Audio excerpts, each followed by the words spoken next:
사교구 곽태호 목사입니다. 하나님의 은혜가 우리 성도님들의 가정과 기업에 함께 하시기를 간절히 축복합니다. 이번 주 선포된 말씀 설교 요약을 다시 한번 보도록 하겠습니다. 바울이 밀레도에서 사람을 에베소로 보내어 교회 장로들을 청하니 오매 그들에게 말하되, 아시아에 들어온 첫날부터 지금까지 내가 항상 여러분 가운데서 어떻게 행하였는지를 여러분도 아는 바니 곧 모든 겸손과 눈물이며 유대인의 관계로 말미암아 당한 시험을 참고 주를 섬긴 것과 유익한 것은 무엇이든지 공중 앞에서나 각 집에서나 거리낌이 없이 여러분에게 전하여 가르치고 유대인과 헬라인들에게 하나님께 대한 회개와 우리 주 예수 그리스도께 대한 믿음을 증언한 것이라. 오늘은 사도행전 74번째 시간의 말씀을 여러분들과 함께 나누려고 하는데요. 바울이 드로아에서 아소까지 홀로 걸어갔다 그랬어요. 다른 사람들은 다 배를 타고 가라 그러고 본인은 홀로 걸어가면서 뭔가 주님과 동행하는 시간을 갖고 아마 사명의 길을 다짐하는 시간을 가졌을 겁니다. 예루살렘에서 환란이 기다리고 있다고 하는 그런 성령의 메시지가 계속 오는데도 불구하고 그 와중에도 하나님께서는 뭔가 길을 열고 계신다라고 하는 확신이 있었기 때문에 바울이 비록 예루살렘에서 유월절을 지키겠다라고 하는 자신의 계획은 무산되었지만 오순절만큼은 내가 예루살렘에서 지켜야 되겠다라는 마음으로 서둘러서 이제 예루살렘으로 가고 있는 것을 지난 주일날 말씀을 통해서 함께 나눴습니다. 14절 15절 오늘 읽진 않았지만 오늘 말씀을 보면 이제 바울의 여정이 나와요. 바울이 아소에서 우리를 만나니 우리가 배에 태우고 미둘레네로 가서 거기서 떠나 이튿날 기오 앞에 오고 그 이튿날 사모에 들르고 또 그 다음날 밀레도에 이르니라. 지금 앞에는 환란이 기다리고 있고 결박이 기다리고 있다라고 하는 어떤 그런 메시지가 자기에게 주어 있지만 이게 하나님이 나에게 주신 길이라고 믿으니까 어떻게 합니까? 굳은 결심과 믿음으로 나가는 장면이에요. 망설이지 않고 쭉 나갑니다. 이것을 오늘 우리 이런 생각이 틀리지 않았다는 것을 보여주는 것이 16절 말씀인데 16절 말씀 읽어보겠습니다. 바울이 아시아에서 지체하지 않기 위하여 에베소를 지나 배 타고 가기로 작정하였으니 이는 될 수 있는 대로 오순절 안에 예루살렘에 이르려고 급히 감이라. 그러니까 지금 예루살렘에 이르고자 드로아에서 아소까지 가는 길에서 하나님께서 주시는 귀한 부르심을 다시 확인하고 다시 자신의 믿음을 점검하고 그리고 배를 탄 이후부터는 망설이지 않고 쭉 예루살렘까지 가려고 환란이 기다리고 있는 예루살렘으로 나아가는 그 바울의 굳은 결심과 사명을 감당하는 모습을 우리가 오늘 성경을 통해서 확인하게 돼요. 자, 그런데 아시아에서 지체하지 않기 위하여 에베소를 지났다 이렇게 말하고 있거든요. 근데 이 에베소라고 하는 도시는 바울이 그냥 지나칠 수 있는 도시가 아니에요. 바울의 선교 사역에서 가장 오랜 시간 머물었고 그리고 바울의 열매가 있는 곳이에요. 브란노서원이라는 곳에서 많은 제자들을 키웠고 그 제자들이 사방으로 흩어져서 교회를 세우는 그런 어떤 바울의 사역의 열매를 확실하게 맛본 곳, 그것이 에베소입니다. 가장 오래 머문 3년이라고 하는 시간 동안 머문 선교지예요. 또 도시 전체를 뒤바꿔 놓을 수 있는 어떤 도시를 바꾸는 복음의 역사를 경험한 그런 곳이 바로 이 에베소라고 하는 도시이기 때문에 바울이 예루살렘으로 급히 가고자 그래서 그냥 에베소를 지나가겠다라고 마음은 먹었지만 괜히 거기 들어가면 얼마나 할 얘기가 많겠어요. 거기 성도들하고 또 거기에서 얼마나 또 처리해 줘야 될 일들이 많겠어요. 그러니까 들어가면 언제 나올지 모르니까 빨리 지나가기로 마음 먹었지만 그런데 꼭 전하고 싶었던 말이 있었던 거예요. 왜? 다시 못 만날 것 같거든요. 그 사랑하는 성도들을 다시 못 만날 것 같거든. 그러니까 그냥 지나갈 수는 없어. 꼭 전해주고 싶었어요. 아마도 드로아에서 아소로 가는 그 여정에서 성령께서 그에게 주셨던 감동이었던 것 같기도 해요. 그래서 이제 에베소로 들어가지는 않고 거기서 한 40여 킬로미터 떨어진 밀레도라고 하는 곳으로 부릅니다. 그 장로들을 불러서 에베소 교회 장로들을 불러서 마지막 방부를 하고 고별 설교라고 그러죠. 그리고 눈물의 이별을 하고 헤어지게 돼요.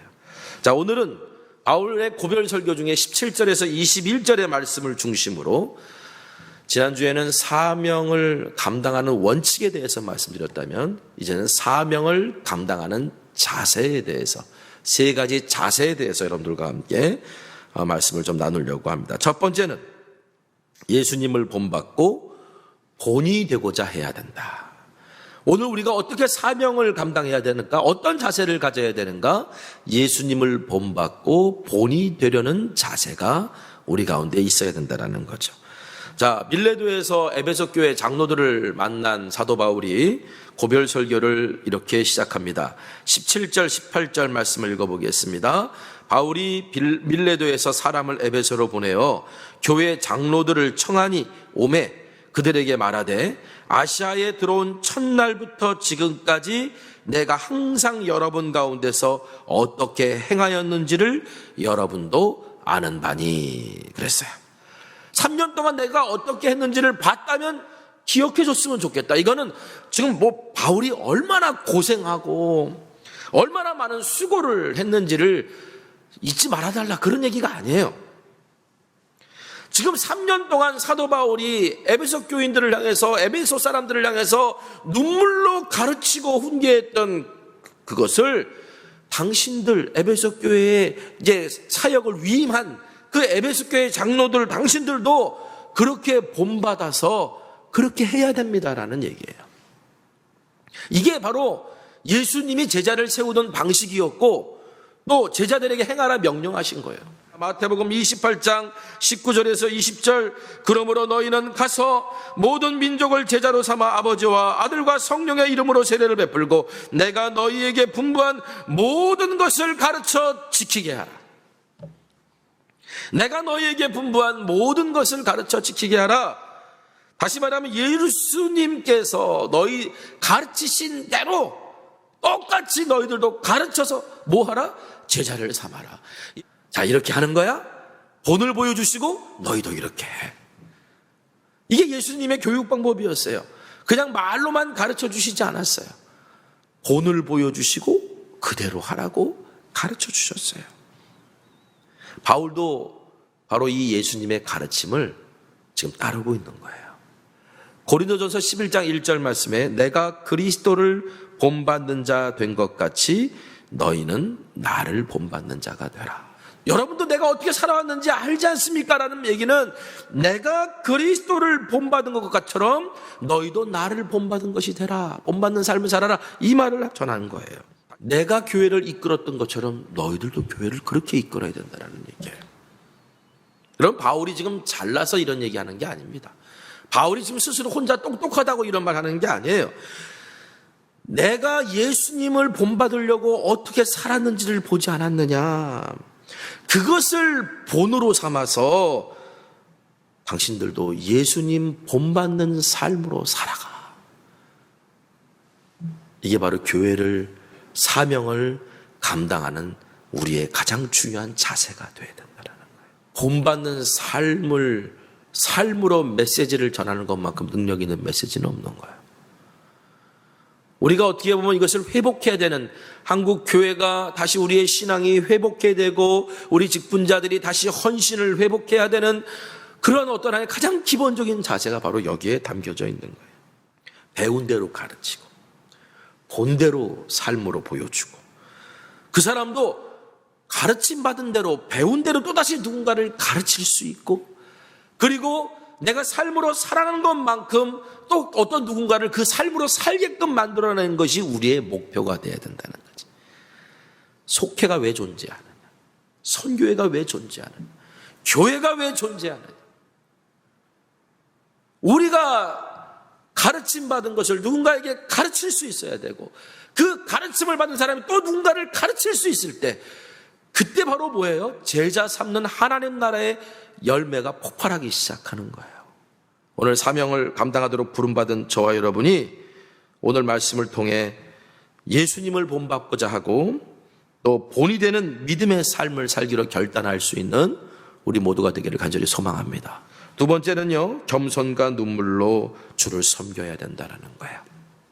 고린도전서 16장 8절 9절에 내가 오순절까지 에베소에 머물려 함은 내게 광대하고 유효한 문이 열렸으나, 이 말은 뭐냐면 전도의 문이 확 열렸다는 거예요. 그런데 대적하는 자가 많습니다. 지금 에베소에 놀라운 부흥이 일어나긴 있는데 문제는 대적하는 자도 많아지기 시작했다는 거예요. 그러니 바울이 얼마나 어려웠겠어요. 끊임없는 음모, 끊임없는 배신, 끊임없는 모함, 이런 것들이 수없이 계속 바울을 공격하고 있었을 때, 여러분, 바울이 이걸 어떻게 다 견딜 수 있었을까요? 어떻게 견뎠을까요? 자, 오늘 성경은 이렇게 얘기합니다. 지금 에베소 교회 장로들에게 내가 어떻게 살았는지 봤지? 두 번째 이야기가 이거예요. 곧 19절 말씀, 곧 모든 겸손과 눈물이며 유대인의 관계로 말미암아 당한 시험을 참고 주를 섬긴 것과, 모든 겸손과 눈물, 그리고 유대인들의 관계로 인하여 당한 시험을 내가 참고 주를 섬긴 것과.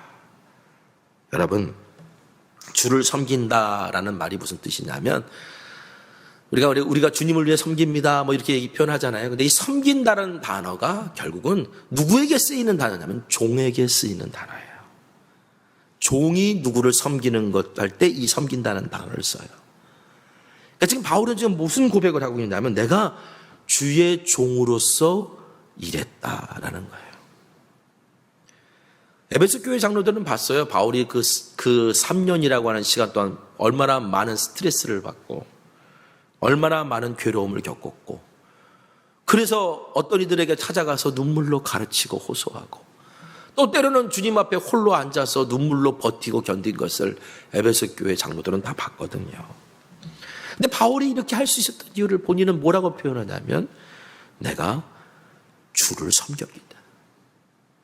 겸손과 눈물로 주를 섬긴 거다라고 표현해요. 주를 섬겼다, 바로 주의 종으로 일했다라는 말이거든요. 내가 주의 종이기 때문에 그 일을 했다라는 거예요. 바울은 주의 종인 것이 감사했고 주의 종인 것이 기뻤던 사람이에요. 그 은혜를 알았던 사람이에요. 그렇기 때문에 자기에게 당해진 그 고난이 주님을 섬기는 것이라고 믿어서 그걸 참을 수 있었던 거예요. 사도 베드로도 이런 얘기를 합니다. 베드로전서 2장 19절에 억울하게 고난을 당하더라도 하나님을 생각하면서 괴로움을 참으면 그것은 아름다운 일입니다. 억울하게 고난을 당해도 하나님을 생각하고 괴로움을 참는 건 아름다운 일이다. 베드로의 말처럼 에베소 교회 장로들은 바울에게서 그 아름다움을 본 거예요. 바울의 겸손과 눈물과 인내. 이제 바울은 그들에게 부탁하는 거예요. 아름답다라고만 말하지 말고 당신들도 그 아름다운 인생으로 들어와 보면 안 되겠냐?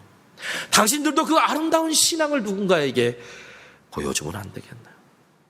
오늘 말씀을 통해 저희와 여러분이 겸손과 눈물로 모든 일을 주를 섬기듯 하는 저와 여러분 되시기를 간절히 소망합니다.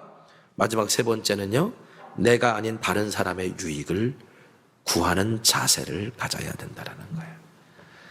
나의 유익이 아니라 다른 사람의 유익을 구하는 자세를 가져야 우리가 사명을 온전히 감당할 수 있다.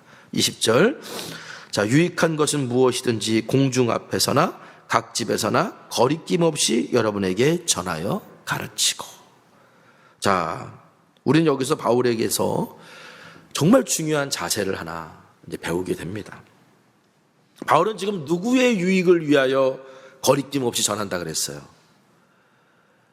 여러분, 바울이 지금 누구의 유익을 위하여 거리낌 없이 전한 걸까요? 자기의 유익이요? 아니에요. 바울은요, 자신의 유익을 위해 복음을 전한다라고 하는 어떤 유혹을 받고 또는 오해를 받을까봐 자비량으로 사역을 하려고 했던 사람이었어요. 또한 바울은요, 사람의 환심을 사려고도 하려고도 하지 않았어요.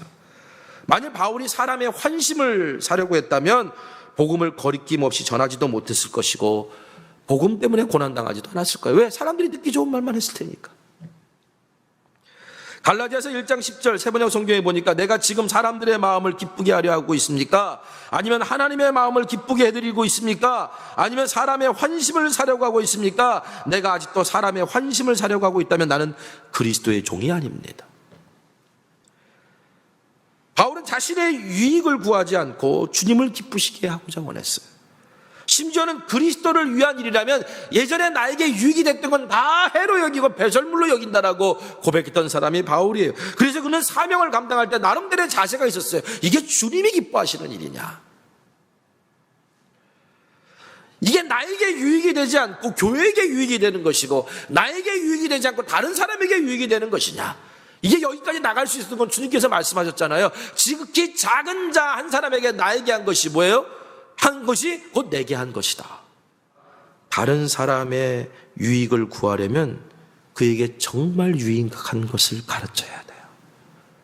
정말 유익한 것을 전해야 돼요. 그게 뭘까요? 복음이에요. 하나님께 대한 회개와 21절의 말씀처럼 하나님께 대한 회개와 그리스도에 대한 믿음을 가르쳐야 된다는 거예요. 바울은 이 복음을 위해서라면 목숨까지 걸었다라고 말한 사람입니다.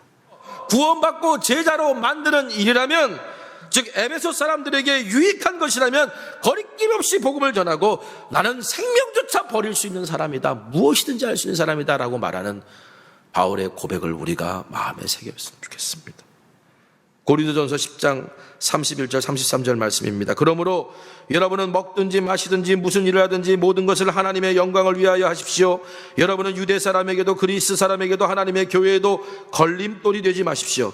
나도 모든 일을 모든 사람의 마음에 들게 하려고 했습니다. 그것은 내가 내 이로움을 구하지 않고 많은 사람의 이로움을 추구하며 그들이 구원받게 하려는 것입니다.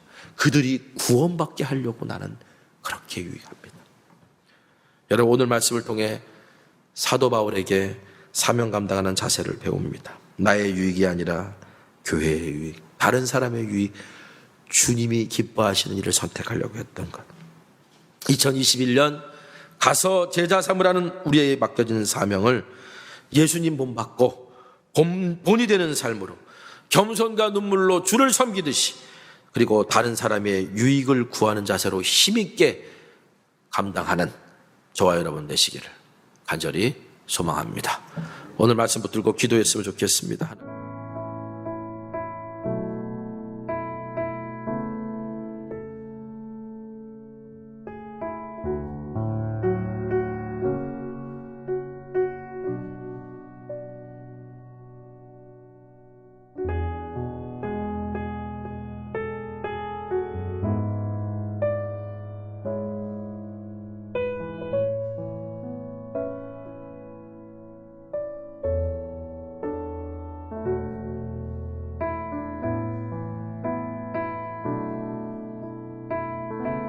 함께 기도하겠습니다. 첫 번째 기도 제목은 VIP 전도 대상자를 위해서 우리 기도하겠습니다.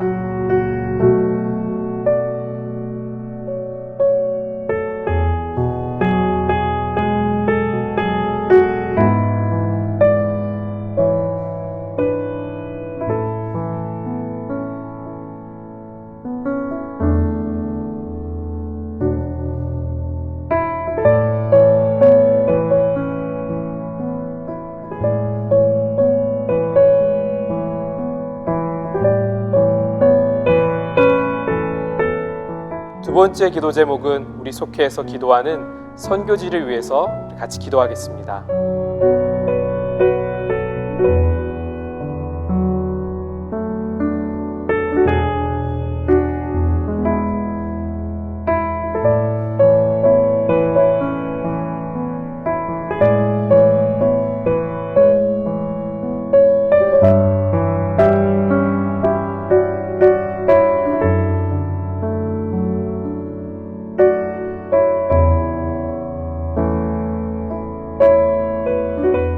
세 번째 기도 제목입니다. 우리 속회에서 맡겨진 갈대상자 기도 대상자를 위해서 같이 힘써서 기도하겠습니다.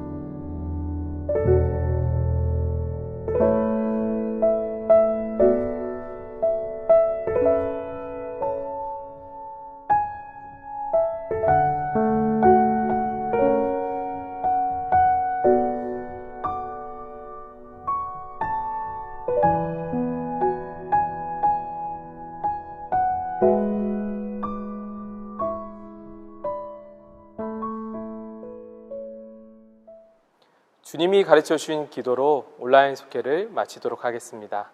한 주간도 평안하세요. 하늘에 계신 우리 아버지여, 이름이 거룩히 여김을 받으시오며 나라가 임하시오며 뜻이 하늘에서 이루어진 것 같이 땅에서도 이루어지이다. 오늘 우리에게 일용할 양식을 주시옵고 우리가 우리에게 죄 지은 자를 사하여 준 것 같이 우리 죄를 사하여 주시옵고 우리를 시험에 들게 하지 마시옵고 다만 악에서 구하시옵소서. 나라와 권세와 영광이 아버지께 영원히 있사옵나이다. 아멘.